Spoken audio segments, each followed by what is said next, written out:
tudo bem com vocês? Hoje nós estamos aqui para a nossa terceira aula de ensino religioso. Lembra de mim? Professora Karen. Hoje nós vamos ter a terceira aula de ensino religioso do quarto ano. Vamos lá? Então, nas nossas aulas de ensino religioso sobre mitologia, a gente já viu aí como nascem deuses, como nascem países, e hoje a gente vai ver como nascem os rios. De onde vêm então esses rios que a gente conhece? Tem um mito de origem para rios também, acredita? Falei para vocês que estudar ensino religioso é muito divertido, que estudar as religiões que existem no mundo, a gente aprende tudo de história, geografia, até de ciências a gente acaba aprendendo de vez em quando. Então, hoje a gente vai fazer uma viagem um pouco mais perto. A gente não vai sair aqui do Brasil, mas a gente vai descobrir como nasceu um rio importante. Antes da gente começar a nossa aula de hoje, vamos lembrar um pouquinho do que a gente viu na aula passada? Então, na aula passada, a gente visitou o Japão e a Praça do Japão aqui em Curitiba. A gente viu lá a estátua do Buda que tem na Praça do Japão, a gente viu a réplica do templo que fica também nessa praça, a gente conseguiu ver um monte de coisa sobre o budismo, tudo aqui pertinho. Sem precisar ir até o Japão, a gente tem um pedacinho dele aqui na cidade de Curitiba. Mas agora deixa eu perguntar uma coisa para você. Você tá com o seu caderno? Pegou lá o seu caderno? Então vamos procurar lá onde você anotou a tarefa da semana passada? Onde você anotou o seu acróstico? Eu fiz o meu aqui no meu caderno, mas eu trouxe ele também aqui no slide para você conseguir ver melhor, porque a minha letra no caderno fica muito pequenininha. Então eu fiz ele no computador e coloquei aqui para você conseguir acompanhar. Lembra como que era para fazer? Escrever a palavra budismo e ir completando? Conseguiu achar aí no seu caderno? Vamos ver as palavras que você escreveu, se você escreveu alguma igual ou parecida com a minha? Vamos lá? Conseguiu achar? Se você não achou, não tem problema. A gente vai conferindo aqui junto com o nosso slide. Eu usei lá a palavra budismo, do jeito que eu tinha ensinado para vocês, mas quando eu anotei no meu caderno, em vez de escrever bondade lá em cima, eu escrevi Buda, só para ficar bonitinho, porque tinha a imagem aqui no slide. Humildade, que a gente precisa desenvolver, porque não é legal aquele coleguinha que fica se achando, não é? Ninguém gosta de gente que se acha. Então, nós precisamos desenvolver a humildade, a sabedoria. A sabedoria, normalmente, nós aprendemos a desenvolver com o tempo. Com o tempo, a gente aprende, então, muitas coisas e nos tornamos sábios. Por isso que nos desenhos, normalmente, quando tem um sábio, ele é representado como uma pessoa bem velhinha. Iluminação. A iluminação que o Buda atingiu, por isso que ele chegou nesse estado de Buda. Por isso que ele se tornou essa pessoa tão próxima da perfeição. A consciência, aquela coisinha que fica lá dentro da nossa cabeça, lembrando a gente das coisas que a gente tem que fazer. Quando a gente faz uma coisa errada, que fica lá falando para você, tem que pedir desculpa, o que você fez não foi legal. A meditação, que é como os budistas, então, têm esse encontro consigo mesmo. E, por fim, eu usei a palavra honestidade, porque a gente precisa ser honesto e sempre falar a verdade, nunca pegar nada que não seja nosso. Tudo isso faz parte da honestidade. Alguma palavra que você colocou aí era parecida com a minha? Se não é, se foi tudo diferente, não tem problema. Não existe errado nessa atividade. Eram só palavras de coisas que a gente aprendeu e que a gente precisa desenvolver na nossa vida. Então, agora que você já conferiu a sua atividade da semana passada, a gente pode começar então a nossa aula de hoje, a nossa viagem de hoje. E para isso, nós ainda vamos ficar um pouquinho nas influências japonesas. Lembra que eu falei para vocês que os japoneses vieram para cá na imigração e que em Curitiba tem uma comunidade japonesa bem grande, Curitiba tem várias influências desse pessoal aí que veio do Japão. E uma delas vai ajudar a gente a chegar na nossa história de hoje. Vamos conferir? Olá! Hoje o programa Linhas do Conhecimento vai levar você para conhecer o Memorial do Rio Iguaçu. Localizado em uma área de mais de 300 mil metros quadrados, às margens do Rio Iguaçu, no bairro Uberaba, no limite entre Curitiba e São José dos Pinhais, o belo prédio de linhas modernas, projetado em 2008 para homenagear o centenário da chegada dos primeiros japoneses, foi reinaugurado em 29 de março de 2018, no aniversário de Curitiba. O memorial que homenageia o importante rio do mesmo nome fica dentro de um grande edifício, projetado pelo arquiteto maringaense Luiz Hayakawa. O espaço foi cedido em 2017 para a Sanepar, que pôde instalar diversos equipamentos e um centro de educação ambiental para trabalhar questões acerca da sustentabilidade, com ações dirigidas a estudantes e à comunidade em geral. O prédio possui também uma sala multimídia e um grande auditório, onde são promovidos cursos de capacitação, palestras e eventos sobre meio ambiente e sustentabilidade. Ao visitar o Memorial do Rio Iguaçu, é possível conhecer a história do maior rio do Paraná a partir dos aspectos históricos, geográficos e sociais. O local também conta com exposições sobre os caminhos do esgoto e sobre resíduos sólidos. Pode-se também conhecer, além dos dados geográficos e históricos sobre esse importante rio paranaense, as propostas de sustentabilidade e preservação que compreendem toda a sua extensão, desde a sua nascente nas proximidades de Curitiba até as cataratas em Foz do Iguaçu. Esse prédio de influência japonesa é super legal, não é? Eu achei esse prédio muito bonito. Eu já tinha visto ele quando eu passo ali pela rua que fica perto, mas eu nunca tinha entrado no prédio. E agora, com o vídeo, a gente pôde conhecer tudo lá dentro. O prédio, ele foi criado com influência japonesa para homenagear então esses imigrantes japoneses. Mas ele é um memorial do Rio Iguaçu. O que será que é esse Rio Iguaçu? Aonde ele fica? Como ele é? Qual é a história desse rio? Aí eu resolvi então pesquisar sobre o Rio Iguaçu. E eu descobri que o Rio Iguaçu, ele é muito grande. Olha só nesse mapa, ele começa lá na cidade de Curitiba e ele vai até aonde acaba a fronteira do Paraná. Ele chega a sair do Brasil. Então, ele é muito grande. Toda essa linha vermelha que você vê no mapa é o Rio Iguaçu. E às vezes a gente vê o rio ali no memorial, ele pequenininho, e não imagina a extensão desse rio. E ele chega até as Cataratas do Iguaçu. As Cataratas do Iguaçu são muito legais e elas têm uma história muito bacana. Sabe por quê? Aqui no Paraná, antes dos colonizadores chegarem, antes dos imigrantes chegarem, havia uma comunidade indígena muito grande. Era composta por 4 grupos diferentes. Vamos conhecer um pouquinho desse grupo? Para isso, a gente vai fazer uma viagem no tempo. A gente vai falar lá com a nossa revista do Curitibinha de novo. Lembra que eu mostrei para vocês na aula passada? Nessa revista do Curitibinha, tem uma araucária que leva a gente numa viagem do tempo. Ela tem pinhões mágicos que nos levam para outros tempos. Então, os pinhões mágicos vão levar a gente numa viagem no tempo. Você consegue imaginar quem vivia aqui no Paraná antes da colonização? Antes desses povos diferentes chegarem? Será que havia pessoas morando aqui? Quem será que morava aqui? Aqui no Paraná tinha muitos indígenas. E quem são esses indígenas, então, aqui do Paraná? A gente sempre ouve falar bastante nas músicas, nos textos, nas poesias, sobre os tupis e sobre os guaranis.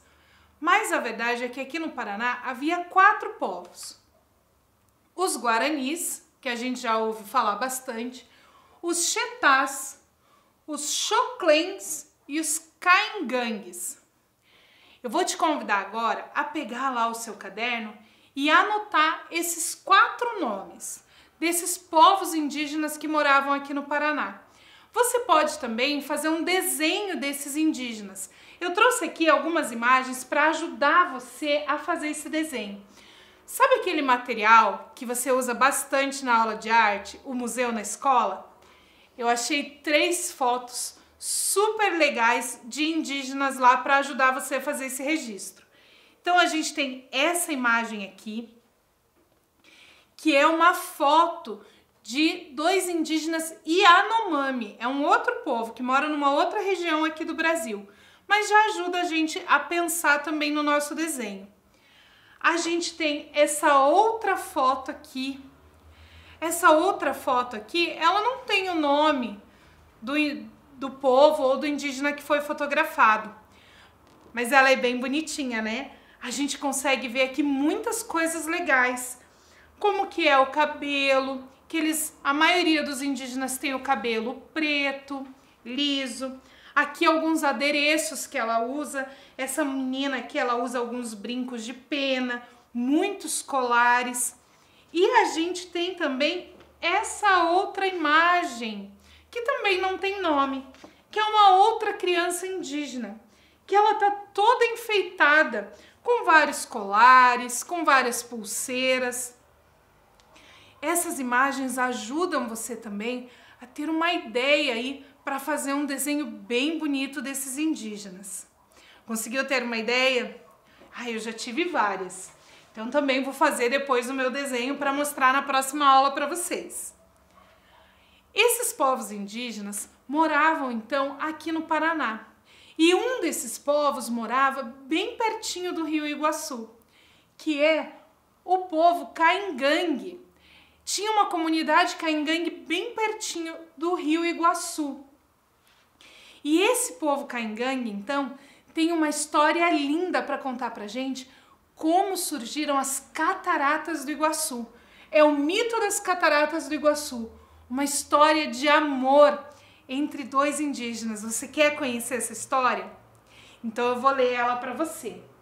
Eu não achei ela num livro, eu achei ela num site, então eu trouxe ela aqui na folha para poder ler para vocês. Mito das cataratas do Iguaçu. Conta-se que os índios caingangues, habitantes das margens do rio Iguaçu, acreditavam que o mundo era governado por Mboi. Mboi era um deus que tinha a forma de uma serpente. Ele era filho de Tupã. E Gobi, o cacique da tribo, tinha uma filha chamada Naipi, tão bonita, mas tão bonita, que as águas do rio paravam quando a jovem olhava para elas. Devido à sua beleza, Naipi era consagrada ao deus Mboi, passando a viver somente para o seu culto. Havia, porém, entre os caingangues, um jovem guerreiro chamado Tarobá, que ao ver Naipi, ele se apaixonou. No dia da festa de consagração da bela Índia, enquanto o cacique e o pajé bebiam um cauim, que é uma bebida feita de milho fermentado, e os guerreiros dançavam, Tarobá aproveitou e fugiu com a linda Naipi em uma canoa rio abaixo, arrastada pela correnteza. Quando Mboi percebeu a fuga de Naipi e Tarobá, ficou furioso.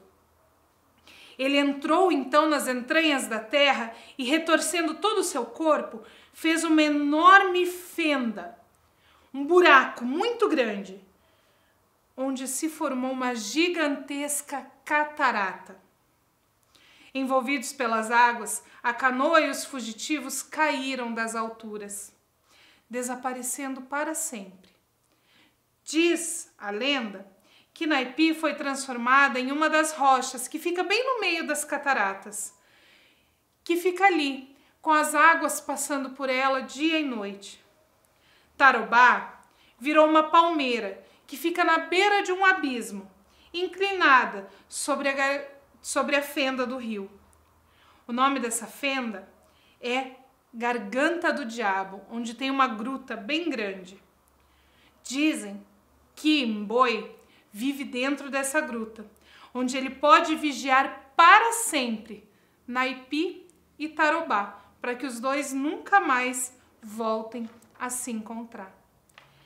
Então, essa história conta pra gente que as cataratas nasceram, então, quando M'Boy se retorceu embaixo da terra e fez um grande buraco no meio do rio, porque ele estava muito bravo. Também, né, o Tarobá roubou a Naipi dele. Como que ele não ia ficar bravo, né, com essa situação? Mas o Tarobá e a Naipi se amavam tanto. E até hoje eles ficam lá, nas cataratas.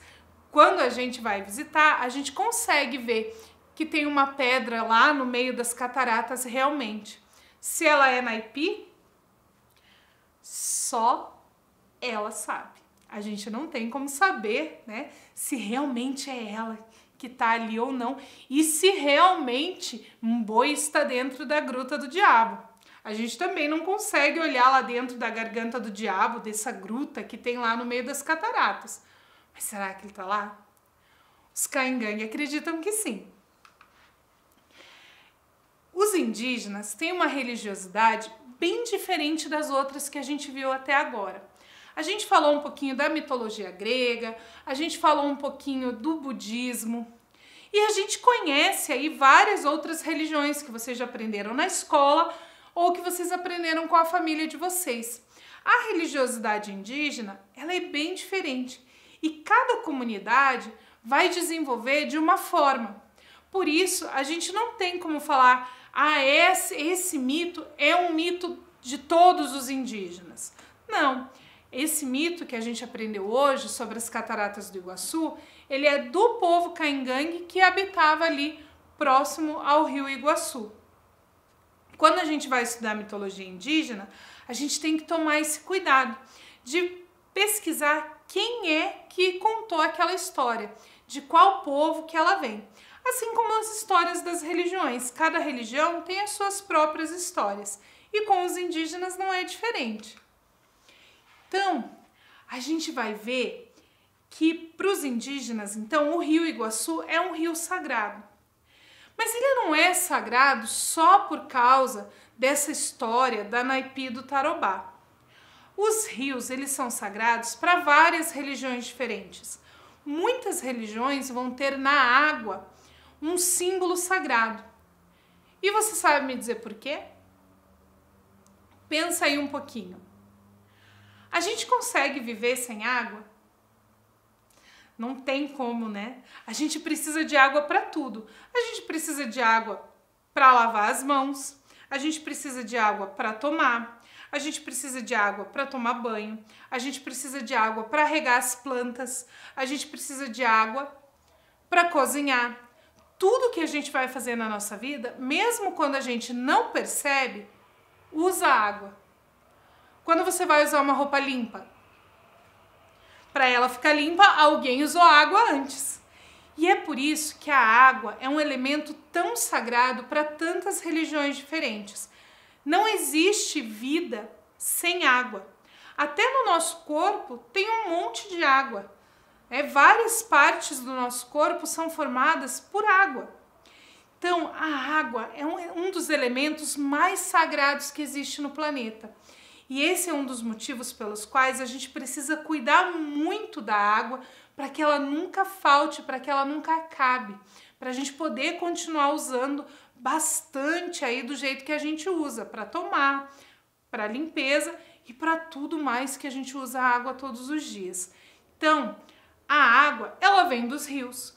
Por isso, os rios são tão sagrados.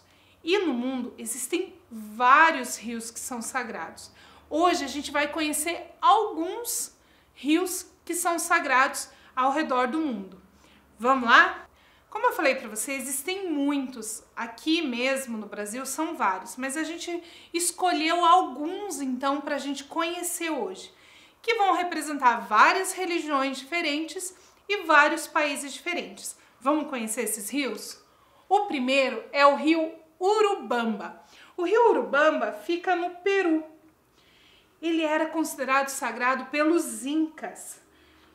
Os incas chamavam ele de Vilcamayu, que era numa língua quechua que eles falavam, que significa rio sagrado. Ele percorre muitos locais, onde a gente encontra vestígios, então, dos incas. Ele passa, inclusive, por uma cidade que é muito famosa no Peru, que é a cidade de Machu Picchu, que é uma cidade que tem vários elementos aí que ainda estão preservados desses povos que habitavam essa região. O próximo rio que a gente vai ver é o Rio Jordão. Esse rio aqui, eu tenho certeza que você já deve ter ouvido o nome. Ele passa por 4 países diferentes. Ele passa por Israel, Jordânia, Líbano e Síria. Ele é um rio muito sagrado, principalmente para os cristãos. Conta a história que foi nesse rio que Jesus foi batizado por João Batista. Por isso ele é considerado um rio muito sagrado. E até hoje, como a gente pode ver na imagem, muitas pessoas vão até lá para se batizar nesse rio. Outro rio que a gente vai ver que é um rio sagrado é o rio Ganges. O rio Ganges é um rio sagrado que fica na Índia. Ele é um dos mais famosos do mundo.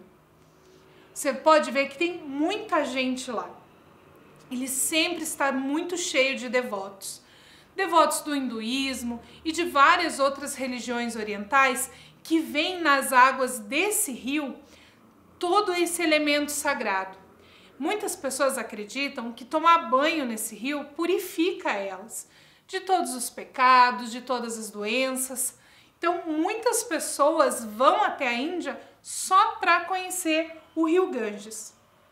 O outro rio que a gente vai ver é o rio Colômbia.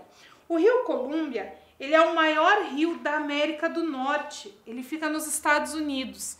E ele é considerado sagrado porque ele é o lar dos salmões.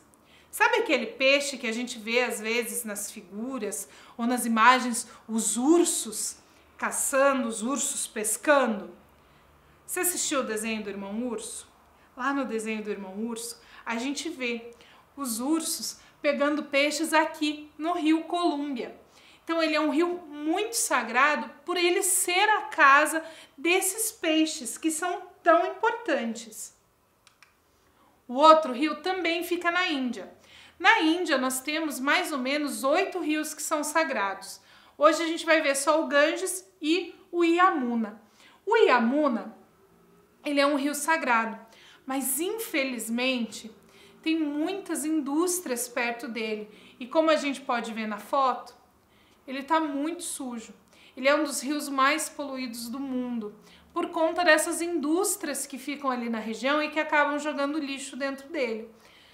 Porque essas pessoas talvez os donos dessas empresas não entenderam a importância desse rio e dessa água para toda a população. O outro rio é um rio sagrado de matriz africana. Ele fica na Nigéria. O nome desse rio é Rio Osun, ou Oxum, como a gente costuma falar aqui no Brasil. Vocês estão vendo que aqui tem uma estátua? Então, esse rio, ele é um rio sagrado, porque os praticantes dessas religiões acreditam que o orixá Oxum habita, então, as águas desse rio. Na verdade, Oxum, ele é o orixá de toda a água doce do mundo, mas esse rio na Nigéria teria sido, então, o berço desse orixá. Por isso, ele é tão sagrado. O outro rio, ele também fica em outro país, fica na Nova Zelândia. É um país bem longe. O nome dele é Wanganui. Ele é um rio sagrado e ele tem uma forte conexão espiritual com o povo maori que mora nessa região. Então, para essas pessoas, ele também é um rio muito, muito sagrado. Esse aqui é o rio Bagmati, ele fica no Nepal. Ele é um rio sagrado. E vocês viram que tem algumas construções em volta? São templos onde as pessoas podem, então, e fazer as suas orações, fazer as suas celebrações, as suas preces e chegar pertinho desse rio sagrado. Os rios, eles são sagrados por inúmeras razões. Para cada religião, eles vão ter um significado diferente, como a gente viu. Ou porque ele é o lar de uma entidade muito importante, ou porque ele foi a água onde essa personalidade da religião foi batizada. Para cada povo, ele vai ter um significado especial. Existem muitos e muitos rios sagrados pelo mundo e muitas histórias sobre eles. Você já ouviu falar de algum rio sagrado? Ou de alguma água sagrada? Já viu a água ser usada em algum ritual, em alguma cerimônia especial? Talvez um batizado, um batismo, ou até mesmo algumas religiões, quando a pessoa não pode ir até o seu templo, algumas religiões falam para a pessoa colocar um copinho de água ali perto do rádio, da televisão. A água, ela vai aparecer numa infinidade de momentos das religiões e da nossa vida também. Como eu disse para você, a água é muito importante. A gente não tem como viver sem ela. Por isso, é muito importante que cada criança assuma então essa responsabilidade de ser também um guardião das águas, não só pelo caráter religioso, mas porque ela é sagrada para a vida e para a vida de todos os seres, não só dos religiosos, mas também das plantas, dos bichos e de tudo que tem vida. Agora, eu vou pedir para você pegar o seu caderno. Hoje a gente vai ter uma atividade que vai ser um pouquinho mais elaborada. Ela não é difícil, mas a gente vai precisar de um pouquinho mais de concentração, um pouquinho mais de tempo para a gente poder, então, copiar essa atividade para a gente conseguir fazer. Então, pega o seu caderno, o seu lápis ou a sua caneta, o que você usa para anotar, escreve lá, ensino religioso, o dia de hoje, e a gente vai copiar, então, essa tabela. Essa vai ser a sua tarefa de hoje. Nessa tabela, você vai escrever lá, os rios são importantes porque... Essa vai ser a primeira coluna. A segunda coluna, as pessoas atrapalham quando... E a terceira coluna, eu posso ajudar. Então, o que nós vamos fazer? Você vai separar para essa tabela 3 espaços. O primeiro, eu já preenchi. Os outros 2, você vai ter que fazer sozinho, ou com a ajuda de algum adulto que mora aí com você. Então, o que eu escrevi aqui na primeira parte? Os rios são importantes porque eu escrevi que eles são importantes porque eles são lugares sagrados. Então, eu acho que eles são importantes porque eles são lugares sagrados. Na segunda coluna, as pessoas atrapalham quando? Eu acho que as pessoas atrapalham quando elas não respeitam a religião do outro. Porque às vezes, por eu não respeitar a religião do outro, eu acabo sujando o rio, ou eu acabo até estragando aquele lugar que é tão sagrado para aquela pessoa. E por fim, como eu posso ajudar? Eu posso ajudar ensinando que todas as religiões devem ser respeitadas, que é o que eu faço todos os dias lá na escola, lá com os professores. Eu ensino as pessoas que todas as religiões devem ser respeitadas, porque eu acredito que assim elas vão deixar de desrespeitar a religião do outro e vão cuidar desses lugares sagrados. Quais outras coisas que a gente pode escrever lá que você pode colocar? Que os rios são importantes por quê? Porque eles são a casa de alguns peixes, ou porque eles têm é de onde vem a nossa água, porque eles trazem água para as plantas. Nossa, uma infinidade de coisas que a gente pode escrever aí. Então, eu vou deixar você copiar essa tabela para você preencher com duas coisinhas aqui. Você vai ter que escrever 2 motivos pelos quais os rios são importantes, 2 coisas que as pessoas fazem que atrapalham esses rios e 2 coisas que você, mesmo sendo criança, pode fazer para ajudar então esses rios a se tornarem lugares mais bonitos e mais vivos. Combinado? Eu vou deixar você copiar então e aí a gente vai conversar mais um pouquinho sobre a água, certo?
Então, agora que a gente já viu a nossa tarefa, só para a gente lembrar, hoje a gente viu que mesmo num rio que tem um memorial japonês, a gente tem muitas histórias de outros povos para contar. Um rio que passa pelo Paraná inteirinho, que a gente pôde ver os povos paranaenses que estavam aqui antes dos colonizadores chegarem, que eram os indígenas de 4 comunidades diferentes. A gente viu também como então que a Catarata do Iguaçu se formou por conta de uma história de amor do Tarobá que roubou a Naipi e Imboi e ficou muito bravo. A gente viu vários rios sagrados de várias religiões diferentes, percebendo que a água ela é muito sagrada em várias religiões, não só para os indígenas, não só para aquele povo que mora no entorno daquele rio, mas que toda a vida precisa de água. Não só a vida humana, a vida dos animais também, das plantas.